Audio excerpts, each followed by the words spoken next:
राजधानी लखनऊ में उत्तर प्रदेश कौशल विकास मिशन की ओर से संचालित दीनदयाल उपाध्याय ग्रामीण कौशल योजना यानी कि DDU GKY के अंतर्गत 3 दिवसीय कैपेसिटी बिल्डिंग वर्कशॉप का आयोजन किया गया है, जहां पर प्रदेश की व्यावसायिक शिक्षा, कौशल विकास और उद्यमशीलता राज्य मंत्री स्वतंत्र प्रभार कपिल देव अग्रवाल ने दीप प्रज्वलित कर 3 दिवसीय क्षमता वर्धन कार्यशाला का शुभारंभ किया है।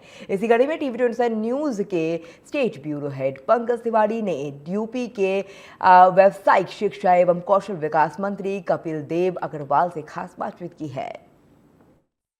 व्यावसायिक शिक्षा एवं कौशल विकास मंत्री उत्तर प्रदेश कपिल देव अग्रवाल जी हमारे साथ मौजूद हैं, इनसे बात करेंगे। सर, आज आपने 3 दिवसीय कार्यशाला का आयोजन किया है, क्या कुछ इस कार्यशाला में होने वाला है और क्या कुछ फायदा होगा ग्रामीण लोगों को? देखिए, व्यवसाय शिक्षा, कौशल विकास और उद्यमिता मंत्रालय युवाओं में और अधिक उनको प्रशिक्षण और प्रशिक्षण के साथ उनको रोजगार और रोजगार के साथ उनको एंटरप्रेन्योर बनाना, इसी लक्ष्य के साथ लगातार युवाओं में विशेष रूप से ग्रामीण क्षेत्रों में काम कर रहा है। आज 3 दिन का एक बड़ा सेमिनार हमारे आयोजित है, जिसमें हमने ट्रेनिंग पार्टनर्स बुलाए हैं, जिसमें हमने असेसमेंट बॉडी बुलाई हैं, जिसमें हमने प्रिंसिपल बुलाए हैं, JD बुलाए हैं, सारे प्रशासनिक अधिकारी बुलाए हैं अपने विभाग के।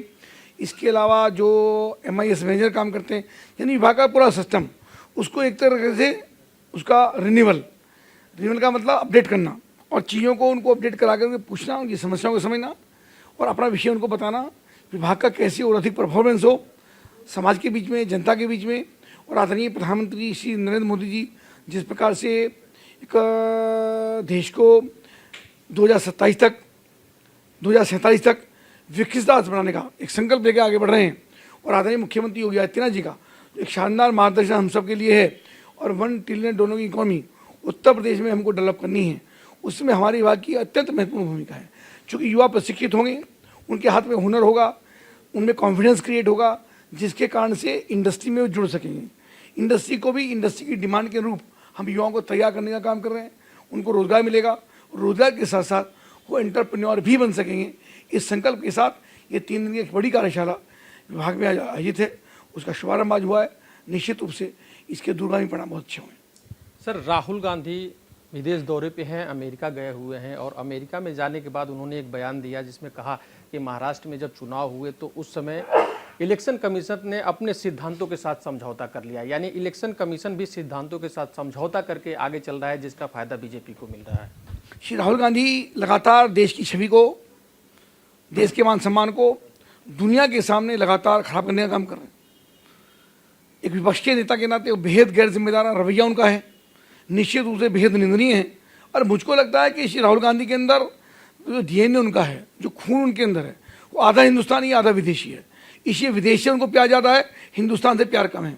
वरना कोई भी नेता, इतिहास में कभी कोई नेता श्री राहुल गांधी के अलावा आज तक मुझको नहीं दिखता जिसने जाकर के अपने देश की निंदा किसी भी रूप में भारत से भाजा करने का काम किया हो। और महाराष्ट्र का जहाँ तक विषय है, उनको लगता है कि तुमको लोग प्यार करते हैं। अरे भाई, तुमको लोग नकार चुके, लगातार नकार रहे हैं। 2014 में, 17 में, 19 में, 22 में सारे गठबंधन उन्होंने कर लिए, सबके साथ समझौता उन्होंने कर लिया, इतना बड़ा महागठबंधन उन्होंने बना लिया, सारी दुनिया को एक भानुमति या कुंभा बढ़ाकर सारी दुनिया के सामने प्रस्तुत करने का काम किया। तब भी जनता ने उनको नकार दिया, और आने वाले समय में अभी और नकारने वाले। जैसा उनकी मर्यादाओं को ताता करने का काम वो लोकसभा के अंदर करते हैं, जैसे अपनी बहन के साथ उन्होंने व्यवहार करने का काम लोकसभा के अंदर किया है। माननीय लोकसभा अध्यक्ष जी ने उसकी निंदा की है। इससे बड़ा और विपक्ष के नेता के लिए और दुर्भाग्यपूर्ण क्या हो सकता है? तो मुझको लगता है कि राहुल गांधी एक विपक्ष के नेता के रूप में उनका अमर्यादित टिप्पणी, अमर्यादित व्यवहार, वो किसी भी रूप में एक विपक्ष के नेता के लायक नहीं है। बात अगर जो उत्तर प्रदेश की जाए तो राणा सांगा को लेकर के आपने देखा बीते दिनों काफ़ी बवाल हुआ, आगरा में भी प्रदर्शन हुआ, अखिलेश यादव गए और सीधा सीधा ठिकरा बीजेपी के ऊपर फोड़ दिया कि करड़ी सेना को फंडिंग बीजेपी करती है। आज जो सुमन है, उनके सांसद हैं, एक बार फिर अपने जुबान से फिसले और एक दलित बालिका का जहां पे बलात्कार हुआ, उनके परिवार से मिलकर आने के बाद जब पत्रकारों ने सवाल पूछा कि क्या आपके अध्यक्ष अखिलेश यादव यहां पर मिलने आएंगे पीड़ित परिवार से, तो उन्होंने सीधे तौर पे कहा कि क्या बच्चों वाली बात करते हो, ये छोटी मोटी घटना है, वो यहाँ क्या करने आएंगे, यहाँ के लिए हम ही सक्षम हैं। रामजीलाल सुमन जिस प्रकार से उन्होंने एक महायोद्धा, देश के लिए सर्वस्व न्यौछावर करने वाले राणा सांगा के प्रति अपमानित टिप्पणी करने का काम किया, तो निश्चित रूप से वो उनकी मानसिकता का द्योतक है। समाजवादी पार्टी कैसी है, कैसी उनकी मानसिकता है, कैसे उनके नेता हैं। और एक दुर्भाग्यपूर्ण स्थिति और है कि संसद में जब बोलते हैं एक सांसद के रूप में बोलते हैं, लेकिन अब आड़ दे रहे हैं दलित की। भाई दलित के नाते तो उन्होंने कोई व्यवहार किया ही नहीं। दलित तो समाजवादी पार्टी के जो दलित हैं या किसी अन्य पार्टी के दलित हैं, देश में किसी पार्टी के दलित हों, वो तो इस प्रकार की टिप्पणी कभी नहीं करते। और अखिलेश यादव जी उनकी टिप्पणी को वापस लेने के बजाय, उन पर खेद व्यक्त करने के बजाय उन्हीं को संरक्षण देने का काम करते हैं। उसी में से एक रास्ता और निकला जिसकी टिप्पणी अभी आपने की कि एक महिला के साथ दुर्व्यवहार होता है, तो उसके बजाय आंसू पोषने के बजाय, उसको संवेदना व्यक्त करने के बजाय अपराधियों पर कार्रवाई कराने की मांग करने के वो ऐसी टिप्पणी करते हैं जो बहुत ही शर्मनाक है।